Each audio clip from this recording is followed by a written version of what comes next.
Magandang araw po muli mga mahal naming mga taga-subaybay at taga-panood sa ating programang ito ng ating Dubai Central Church. At alam ko na marami sa inyo ang patuloy na nanonood at naway ating i-share ang mga ganitong mga media para po ito'y makarating sa iba pang mga tahanan at mga kasama natin sa pananampalataya o hindi man sa kanila ito'y makarating bilang magandang pabalita at biyaya ng mensahe mula sa ating Panginoong Diyos. Narito po muli ako, si Brother Ronron, kasama po si Brother Jeremy? at kami po muli ang makakasama nyo sa ating pagrerepaso ng leksyon. So ngayon po ay nasa unang Sabado tayo o unang leksyon ng ating ikalawang quarter. So ito ay isang magandang aralin muli na ito ay kung saan tayo mga Kristiyano ay dapat ay nagsisipaghanda at nalalaman ng mga bagay na ito.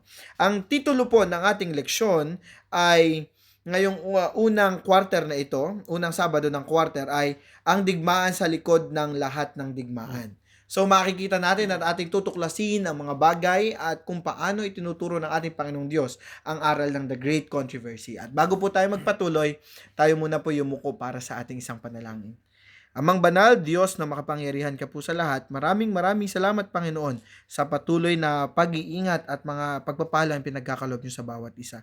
Narito kami Panginoon, humihingi ng inyong gabay at kami Panginoon ay pagkalooban ng katalinuhan, ng pangunawa upang ang aming mga pag-aaralan at mapapakinggan, ang aming matututunan ay lalo tigit ito'y mai-apply namin sa aming mga buhay bilang paghahanda sa inyong ikalawang pagdating. Ito lamang po aming samot dalangin, Panginoon, kalakip ang kapatawaran ng aming mga kasalanan sa matamis na pangalan ni Jesus.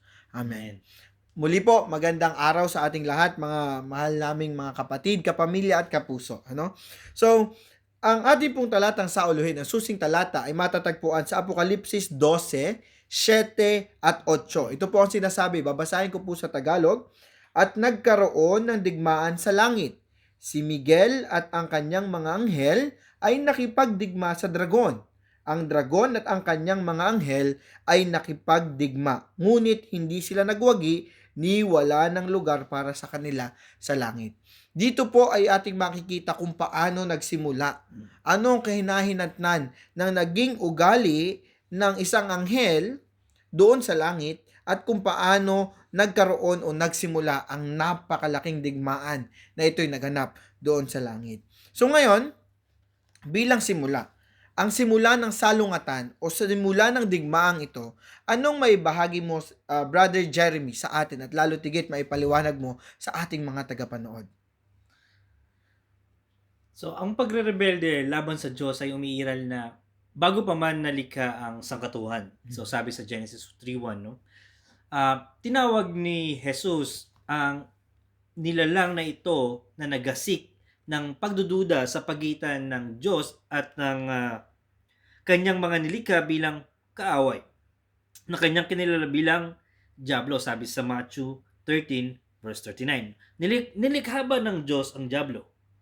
O ibig sabihin, nilikha ba ng Diyos ang isang masamang nilalang? Ano masasabi mo dyan? Yan, ano makikita natin na isang tanong na maaaring mag-confuse sa ating mga kapatid, sa mga bago sa pananampalataya o sa mga hindi nating kapananampalataya. Kung naroroon ang konteksto o ang sitwasyon ay nasa sa langit at nagkaroon ng ganitong digmaan, bakit nagsimula? Perpekto ang kalangitan.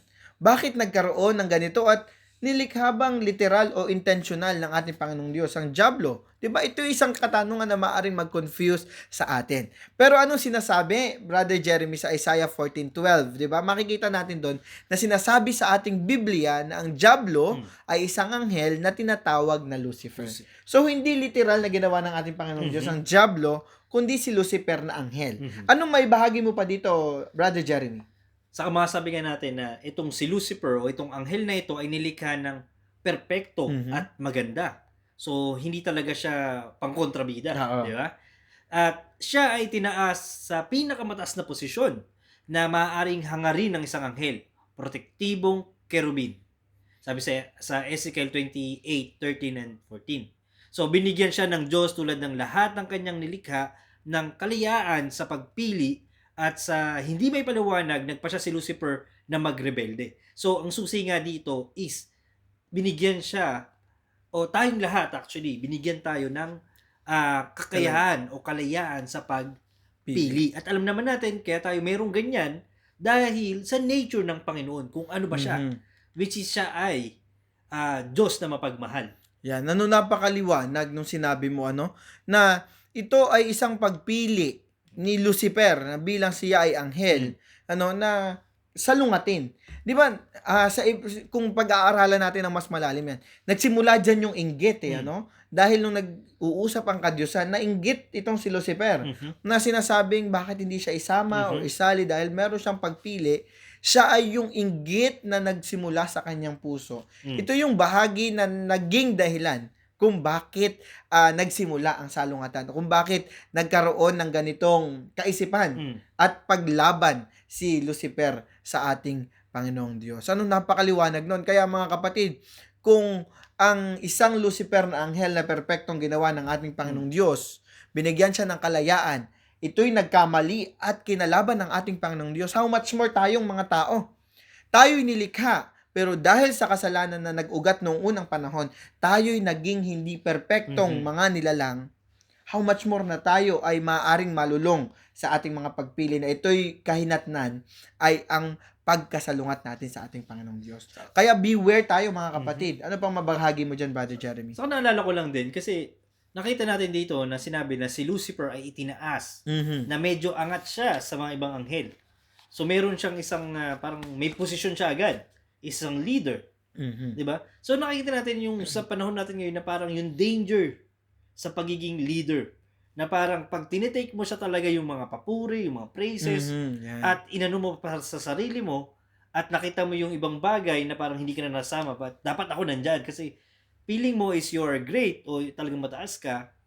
Pero di ang nabubuo sa'yo is yung pagkainggit, yung pride, which is kailangan pala talaga nating maging maingat. Yan, napakaliwanag nun mga kapatid, Hindi lang dun sa the great controversy or sa dakilang tunggalian ito nakikita, bagkos yung dakilang tunggalian ay nagdudwell sa buhay natin, nakikita sa buhay natin. At ito ay dahil sa pagpili ng ating mga buhay or pagpili natin bilang mga Kristiyano. Kaya mag-iingat tayo. Kasi nagkakaiba ng konteksto o kaisipan ng isang tao kung ito ay mga papuri or yung sinasabi mo, nagiging sentro ang sarili mo, hindi ang ating Panginoong Diyos. Ngayon, sa pagpapatuloy, para higit nating maunawaan itong digmaan o sinasabing digmaan sa likod ng lahat ng digmaan, kung bakit ba nagsimula ang mga digmaan at imperfection sa lupang ito, sa mundong ito, ano ba yung sinasabing pagre-rebelde sa langit? At kung paano ito nangyari, may paliwanag mo ba, Brother Jeremy? So, sa kanyang pagnanais na usurpahin ang trono ng langit, naghasik si Lucifer ng pagdududa sa mga anghel tungkol sa katarungan ng pamamahalang banal. At hindi ba sila lahat malaya? Bakit kailangang sumunod sa mga batas na mahigpit o marahil ay hindi makatarungan o kapritsohan lang? Makikita mo doon nag-influence pa si Lucifer sa panahon ito na nung meron siyang kaisipan sa kanyang buhay na bakit hindi ako may inggit na nagkaroon sa kanyang puso. Ngayon, imbis na sarilinin niya, kung sa ay ichinismis pa sa iba, na kung saan yung chismis na yon o yung pagsasabi niya naka-influensya pa ng napakaraming anghel din. Ano pang masasabi mo diyan? Maaari mo bang isalaysay pa ang mga bagay na nangyari diyan sa pagrebelde sa langit? So, nakita naman natin si Lucifer ay talagang tinanggihan niya ang lahat ng mapagmahal na tawag ng Diyos na baguhin ang kanyang mga paraan. So, alam naman natin ang Panginoon is all-knowing. Alam ng Panginoon na sa puso ni Lucifer may nabubuong kasalanan. Mayroon talaga. At yun na nga, at alam din ng Panginoon na andun siya sa pag-entertain Kumbaga, ikaw kung alam mo yung pagmamahal ng Panginoon talaga, pwede mong kalimutan Mangigibabaw pa rin talaga yung humbleness, yung selflessness. Pero, yung nararamdaman niya talaga is, yun talaga yung bunga ng kasalanan, which is yung selflessness. Oo, yan. Di ba? Pagkainggit. Talagang doon nakita natin nagsimula. Napakabuti ng ating Panginoong Diyos, napakadakila. Pero nagkaroon siya ng kaisipan na ganung bagay. Mhm. So ano pa maisalaysay mo nga, Brother Jeremy, dun sa yung pagre-rebelde doon sa langit? At ang pagrebelde ay naging isang bukas na kontrahan. Isang digmaan kung saan kailangan magdesisyon ng bawat anghel. Mhm. At yun na nga sa mga palad, di ba? 1/3 ng mga anghel ay sumunod kay Satanas. Habang ang natitira ay nanatiling tapat sa Diyos, sabi sa Revelation 12:4. At ngayon, nagpapatuloy ang digmaan sa panahon natin ngayon at aktibo pa rin si Satanas na sinusubukan niyang hilahin ng bawat tao upang magrebelde laban sa Diyos. Mayroon lamang dalawang panig. Yaong mga nais sumunod sa batas ng Diyos o yaong mga tumatanggi dito, ang desisyon ay nasa sa atin. Yan, di ba? Yan natin makikita, sabi, hindi lang doon natapos sa langit. Mhm. Doon nagsimula. Mhm. Ano? At nung sila itinapon dito sa mundo, no? Ibang discussion ulit yung yung bakit dito sa mundo, Aha. 'di ba? Pero hindi natin tatalakayin, mga mahal naming mga kapatid, dahil lalayo tayo sa konteksto ng yung simula ng digmaan, na kung dito titingnan natin, mga mahal naming mga tagapanood, na kung saan yung mga bumubulong pala sa atin ng mga kasamaan, mag-iingat tayo doon. Mm. 'Di ba? Yung mga bumubulong na maaaring kume-question sa kapangyarihan ng ating Panginoong Diyos, yung mga bumubulong na maaaring ilayo tayo sa ating Panginoong Diyos. Ito'y napakatinding mga bagay na tayo nagiging bahagi ng digmaan. Na yung digmaang yon ay kumakampi pa sa dyablo at lumalaban sa ating Panginoong Diyos. Kaya mag-ingat tayo sa mga pabulong-bulong, mga mahal nating kapatid. Siguro naman ayaw nating maging accomplice, or kakutsaba, or sabi nga ay bahagi ng 1/3 ng mga anghel na sumama kay Satanas. Huwag tayong magpabulong-bulong ng mga bagay na maaaring magpalayo sa ating mga kapatiran. Na yung konteksto ng katisuran, ingatan natin yan, mga bagay na yan, So napakaliwanag, yun yung nangyari ng pagre-rebelde sa langit kung bakit sila itinapon dito sa lupa. Ngayon naman, nabanggit mo kanina na hindi natatapos doon sa langit at ito'y nagsimula lalo sa ating panahon na ito. Ano ba yung pagre-rebelde at paano nangyayari itong pagre-rebelde sa lupa? Sa lupa. So makikita natin sa Genesis 1:31 kung saan nilikha tayo ng Diyos sa isang walang kasalanang perpektong kapaligiran tulad ng mga anghel. So nilikha rin tayo ng Diyos na may kapangyarihang malayang pumili at binigyan niya si Adan ng isang simpleng utos. Huwag kang kakain mula sa puno ng kaalaman at ng mabuti at masama, sabi sa Genesis 2:17. At mapanin lang na nakumbinsi ni Satanas sina Adan at Eva na pagdudahan ng Diyos at suwayin siya, sabi sa Genesis 3:6, 9:13 and 19. So binuksan ni Adan ang pintuan para pumasok ang kasalanan. At sa gayon, ang kamatayan ay lumipat sa lahat ng tao, sabi sa Roma 5:12, at nagbabayad ba tayong lahat para sa kasalanan ni Adan sa panahon natin ngayon? Yan, isang tanong ulit yan, na tayo ba, dahil nagkamali ang ating mga magulang nung simula pa lang, na tayo ay nagkaroon ng, sabi nga ay yung trigger point ng kasalanan ng tao. Tayo ba ang nagbabayad ng lahat ng mga kasalanan na yun? Magandang tanong yan, Magandang tanong yan. Pero anong iyong magiging kasagutan dyan, Brother Jeremy? Ang kasagutan natin ay makikita natin sa Romans 3:23. So, tayo ay nagbabayad para sa ating sariling kasalanan.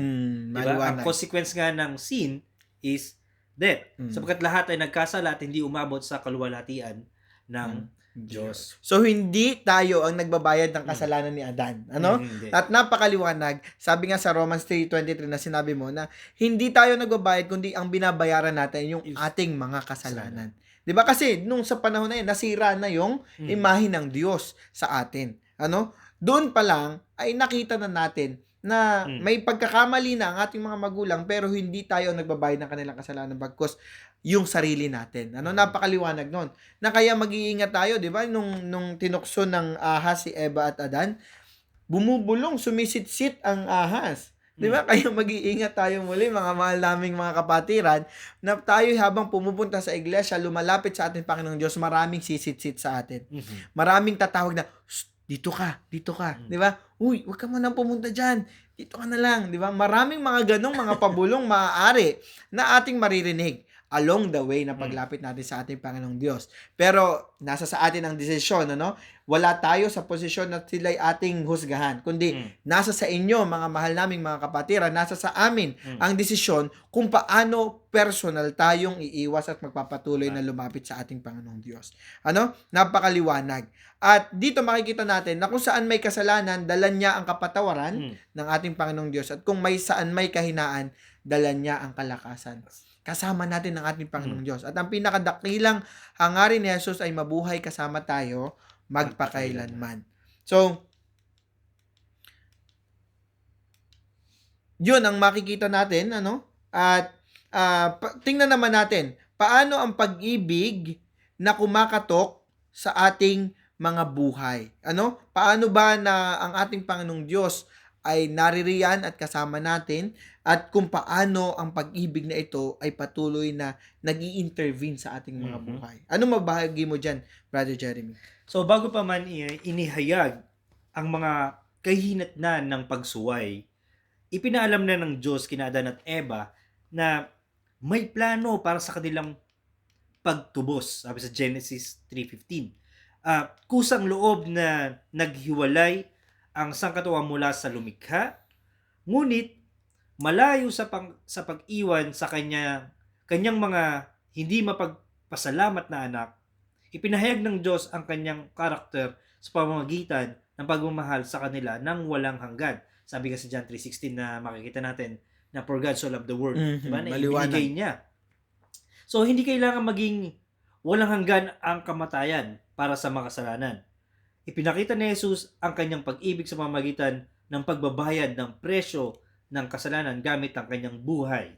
Amen. So, wala sa atin ang nagpapagawa sa atin ng karapat-dapat sa pag-ibig ng Diyos. Gayunpaman, sa bawat patak ng dugo na ibinuhos ni Jesus sa Kalbaryo, sinasabi sa atin ng Diyos na mahal kita. Yan, napakaliwanag niyan na sinasabi diyan yung pag-ibig na kumakatok sa ating mga buhay. Ito yung pag-ibig na kung saan ay sabi nga ay walang hinihinging anumang kapalit sa atin. Sumunod lamang tayo at tayo manampalataya. At lalo tigit diyan, mga mahal namin mga tagapanood, ito yung pag-ibig na naririyan, 'di ba? Ito nga sineselebrate ng ating mga kapatid na sa ibang pananampalataya na sa panahon ng Holy Week, Diba? marami nagsasagawa o nagre-reenactment ng ganitong pangyayari. At ito yung bagay na makikita at dapat nakikita sa ating mga buhay. 'Di ba? Ikaw, makikita mo maraming sumisit o maraming humihila sa iyo papalayo sa ating Panginoong Diyos. Pero kung maaalala mo ang pag-ibig na patuloy na kumakatok sa ating sa ating mga buhay, ito ay magpapabago ng ating mga perspektibo at ng ating pamamaraan sa pagkilala sa ating Panginoong Diyos. Ano lang gagawin natin? Pagbuksan natin yung kumakatok na yun. At ngayon naman, sa buhay natin bilang aplikasyon, ano itong mga salungatan sa atin ngayong kasalukuyan na maibahagi mo bilang huling aral sa atin, lalo tigit na maibahagi mo sa ating mga tagapanood para ito ay magsilbing gabay sa ating lahat. Sige, Brother Jeremy. So ngayon, si Jesus ay namamagitan para sa atin sa banal na santuaryo sa langit. So sa bisa ng kanyang dugo na ibinuhos sa krus, iniharap tayo ni Jesus sa Ama at sa harap ng lahat na naninirahan sa sansinukob bilang mga taong makatarungan, perpekto at karapat-dapat na nasa langit. Kaya tayo ay inanyayahang lumapit sa Diyos nang may kumpiyansa sa pamamagitan ni Jesus. Nais ni Jesus na umasa tayo sa Kanya para sa bawat pangangailangan sa ating buhay. Kung saan may takot, dala niya ang kapayapaan. Kung saan may kasalanan, dala niya ang kapatawaran. Kung saan may kahinaan, dala niya ang kalakasan. Ang pinakadakilang hangarin ni Jesus ay mabuhay kasama tayo magpakailanman. Yan, amen for that, Brother Jeremy. Napakaganda na yung salungatan natin ngayon sa kasalukuyan. Ito masyado ang makikita natin sa loob ng iglesia, sa loob ng ating tahanan, sa loob ng mga lugar na kung saan naroroon tayo, maraming digmaan, maraming salungatan. Maaring sa loob ng iglesia ay nagkakagalit ang mga miyembro at ang leaders. Maaring sa ating tahanan ay nagkakagulo at nagkakawatak-watak ang bawat miyembro ng pamilya. Pero isa lang ang magbubuklod sa atin, ang pagmamahal at ang ating pananampalataya sa ating Panginoong Diyos. Kaya mga mahal naming mga tagapanood, napakaliwanag na kung saan ang digmaan na nangyayari sa ating kasalukuyan ngayon, ito'y nangyari doon sa langit na kung saan hanggang sa kasalukuyang ito, dahil naririto ang presensya sa lupang ito, ang presensya ng Diablo, patuloy ang digmaan. Hindi ka exempted sa digmaan na yon. Hindi ka, sabi nga ay ligtas sa anumang mga kagulumihanan at kaguluhan sa lupang ito. Bagkus, bilang bahagi ng digmaang ito, maging warrior tayo ng ating Panginoong Diyos, magpakatibay tayo, magpakadalubhasa tayo sa pag-aaral ng Biblia, magkaroon tayo ng kaalaman na nararapat sa ating mga buhay at paghahanda para kapag dumating ang pinakamalaking digmaan sa ating mga buhay, tayo ay patuloy na titindig at daladala ang sulo ng pagliligtas ng ating Panginoong Diyos. Tatandaan natin yan, mga mahal naming mga tagapanood, dahil nasa huling kapanahunan na tayo. Nasa huling kapanahunan na po tayo. Bilang huling mga panalita, Brother Jeremy? Ang tanging masasabi ko lang is, ang Panginoon, nung panahon nila Ed at Adan, at nagsabi na siya na nagbibigay siya ng pagtubos, 'di ba, sa ating mga kasalanan. Which is dumating na nga siya at naging sacrifice pa siya.